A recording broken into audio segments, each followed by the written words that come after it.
जय श्री कृष्ण, जय माताजी ने प्रणाम बधाने। तो केम छो तमे बधा?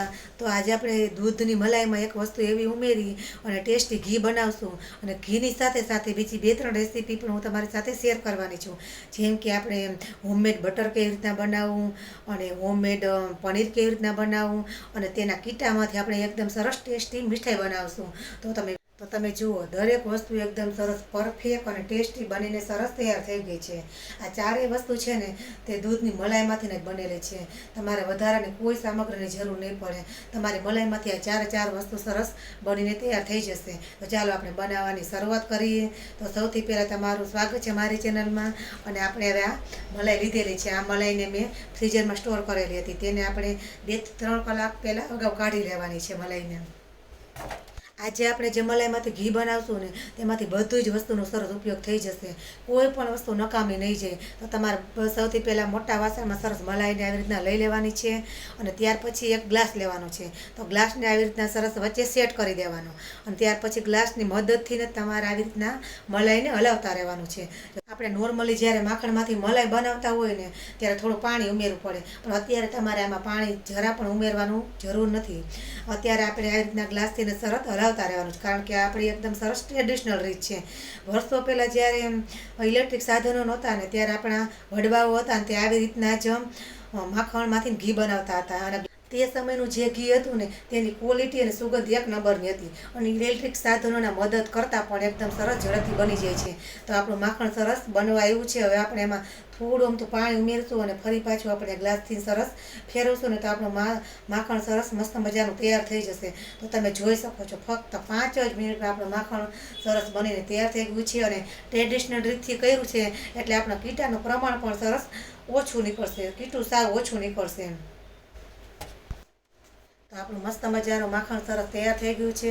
હવે આપણે હાથની મદદથી જ સરસ નાના નાના ગોળા વાળી અને દબાવતા જવાનું છે। દબાવી અને છાશનો ભાગ જેટલો છે ને એ બધો સરસ કાઢી લઈશું।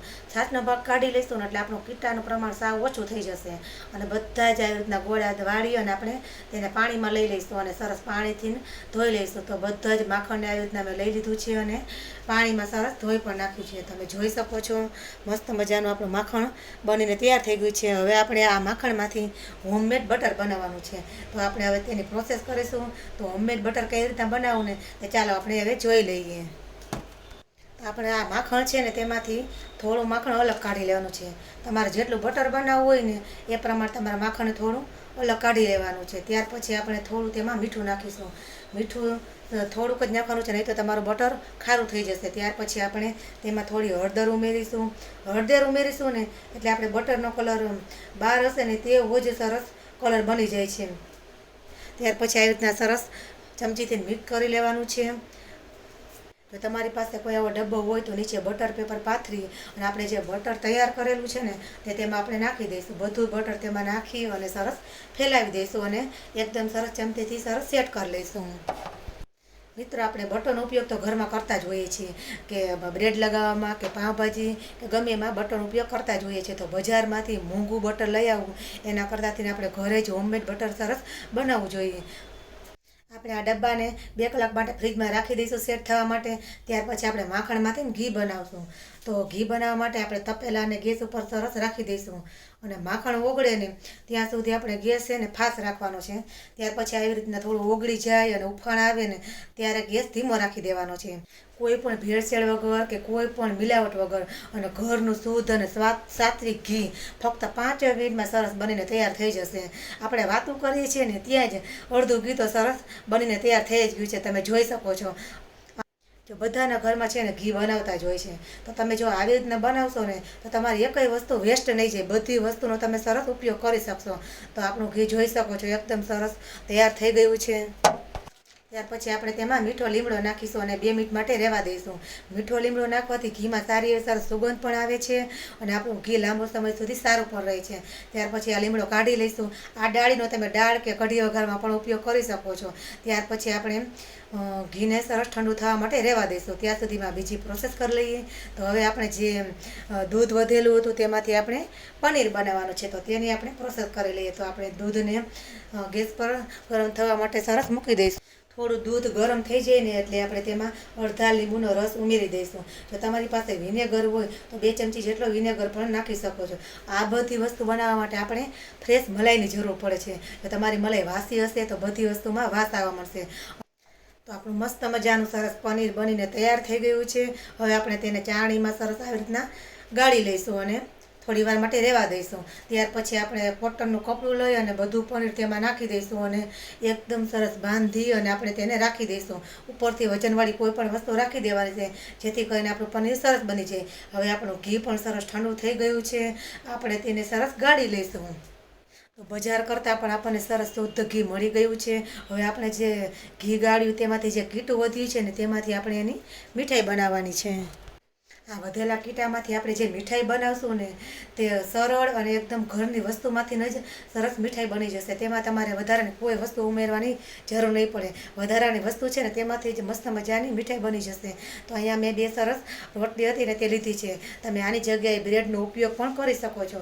તેને આવી રીતના સરસ નાના નાના ટુકડા કરી દેવાના છે અને ત્યાર પછી તેમાં આપણે જે કીટું વધ્યું હતું ને તે કીટું પણ તેમાં નાખી દઈશું. અને આપણું કીટું પણ કેટલું સરસ બન્યું છે. જોઈ લો, પેંડા જેવું છે આપણું કીટું પણ. આપણે જે તપેલામાં ઘી ગરમ કરેલું હતું ને તે જ તપેલામાં આપણે મીઠાઈ બનાવવાની છે. તો આપણે જે ભૂકો કરેલો હતો ને તે આપણે તપેલામાં સરસ નાખી દઈશું. આપણે જ્યાં તપેલામાં બનાવશું ને તો વાસણ પણ ઝાઝા નહીં બગડે. જનરલી આપણે જ્યારે ઘી ગરમ કરીએ ને ત્યારે આપણું આખું રસોડું વાસણથી ભરાઈ જતું હોય છે. આજે તમારું રસોડું મીઠાઈથી ભરાઈ જશે. આપણે તેને થોડી વાર સરસ શેકી લઈશું. આને ઝાઝી વાર શેકવાની નથી કારણ કે આપણી રોટલી ઓલરેડી શેકેલી છે. ત્યાર પછી આપણે તેમાં 2 ચમચી જેટલી ખાંડ નાખીશું અને પાછું સરસ હલાવી લઈશું. તમારી પાસે ધરેલી ખાંડ હોય તો તે પણ ચાલે અને આમાં ગોળ નાખો તો પણ ચાલે. ત્યાર પછી તમે આમાં ફૂડ કલર પણ નાખી શકો છો, ટોપરાનું ખમણ પણ નાખી શકો છો. તમારી મનપસંદ કોઈ પણ વસ્તુ તેમાં નાખી શકો છો. જો તમે ફૂડ કલર નાખશો તો તમારી મીઠાઈ સરસ કલરફુલ લાગશે. મેં અહીંયા કશું જ ઉમેરેલું નથી ખાંડ સિવાય. આ બની ગયેલી મીઠાઈને આપણે કોઈ પણ ડીશમાં આવી રીતના સરસ બધી જ મીઠાઈ સરસ પાથરી દેવાની છે અને ચમચેથી આવી રીતના સરસ સેટ કરી દેવાની છે. તમે આમાં કોકો પાવડર નાખો ને તો પણ ચાલે. અને વધારે સરસ લુક આપવા માટે ઉપરથી તમે ટોપરાનું ખમણ કે કાજુ બદામ કોઈથી પણ ડેકોરેટ કરી શકો છો. હવે આપણે તેને સરસ ઠંડી થવા માટે રાખી દઈએ. આવી રીતના આપણે એકદમ સરસ પરફેક્ટ મીઠાઈ બની ગઈ છે. હવે આપણે ચેક કરી લઈએ કે આપણું બટર કેવું બન્યું છે. તો આપણું હોમમેડ બટર પણ એકદમ મસ્ત મજાનું બનીને જોઈ લો, સરસ તૈયાર થઈ ગયું છે. હવે આપણે ઉપરથી સરસ બટર પેપર આવી રીતના કાઢી લઈશું. બજારમાં મળે ને તેના કરતાં પણ આપણું મસ્ત મજાનું બટર તૈયાર થઈ ગયું છે. હું તમને પીસ કરી અને સરસ બતાવું તો તમે જોઈ શકો છો આપણા મસ્ત મજાના સરસ પીસ થઈ ગયા છે અને આપણું હોમમેડ બટર પણ એકદમ સરસ તૈયાર થઈ ગયું. જો આપણે ઘરમાં કોઈ પણ વસ્તુ બનાવતા હોય અને ઘરમાં આવી રીતના હોમમેડ બટર બનાવેલું હોય તો તમે કોઈ પણ વસ્તુ સરસ આસાનીથી બનાવી શકો છો. તો આપણે જોઈ લઈએ આપણું પનીર કેવું બન્યું છે. તો તમે જોઈ શકો છો આપણું પનીર પણ એકદમ પરફેક્ટ અને બહુ મસ્ત મજાનું બની ગયું છે. તમે બહારથી લઈ આવો ને પનીર એવું સરસ આપણું પનીર વેસ્ટ વસ્તુમાંથી સરસ બનીને તૈયાર થઈ ગયું છે. તો આપણે તેના પીસ કરી લઈએ. તો જોઈ લો તમે આપણા એકદમ સરસ પીસ પણ મસ્ત મજાના થઈ ગયા છે. હવે આ પનીરમાંથી તમે પનીર ટીકા શાક બનાવી શકો, પનીરના પરાઠા બનાવી શકો, કોઈ પણ વસ્તુ બનાવી શકો છો. આ પનીર આપણે ઘરે બનાવેલું છે એટલે તમારા શરીરને નુકસાન પણ નહીં કરે. તો હવે આપણે જોઈ લઈએ કે આપણી મીઠાઈ કેવી બની છે. એકદમ સરસ ઠંડી પણ થઈ ગઈ છે. તો આપણે મીઠાઈમાં સરસ આવી રીતના પીસ કરી લઈશું. તો આપણી મસ્ત મજાની મીઠાઈ પણ સરસ તૈયાર થઈ ગઈ છે. તમે જોઈ શકો છો ખાલી મલાઈમાંથી આ 4 વસ્તુ બની છે. તો આવી રીતે તમે બધી જ વસ્તુનો સરસ ભરપેટ ઉપયોગ કરી શકો છો. માત્ર થોડા જ દિવસની મલાઈમાંથી તમે કેટલી વસ્તુ સરસ બનાવી શકો છો. હોમમેડ પનીર બનાવી શકો છો, મસ્ત મજાની મીઠાઈ બનાવી શકો છો, હોમમેડ બટર બનાવી શકો છો અને આપણું એકદમ શુદ્ધ અને સાત્વિક ઘી પણ બનાવી શકો છો. આપણે બધા ઘરમાં ઘી ગરમ કરતા જ હોઈએ છીએ. જો તમે આવી રીતના ઘી બનાવશો ને તો તમારે એકારે 4 વસ્તુ સરસ બનીને તૈયાર થઈ જશે. તો આજનો આ વિડીયો તમને કેવો લાગ્યો તે જરૂરથી જણાવજો. જો ગમ્યો હોય તો લાઈક કરજો, શેર કરજો અને મારી ચેનલમાં તમે નવા હોય ને તો જલ્દી જઈને સબસ્ક્રાઈબ કરી દેજો. ફરી પાછા મળીશું નવા વિડીયોમાં. ત્યાં સુધી બધાને જય શ્રી કૃષ્ણ અને પ્રણામ.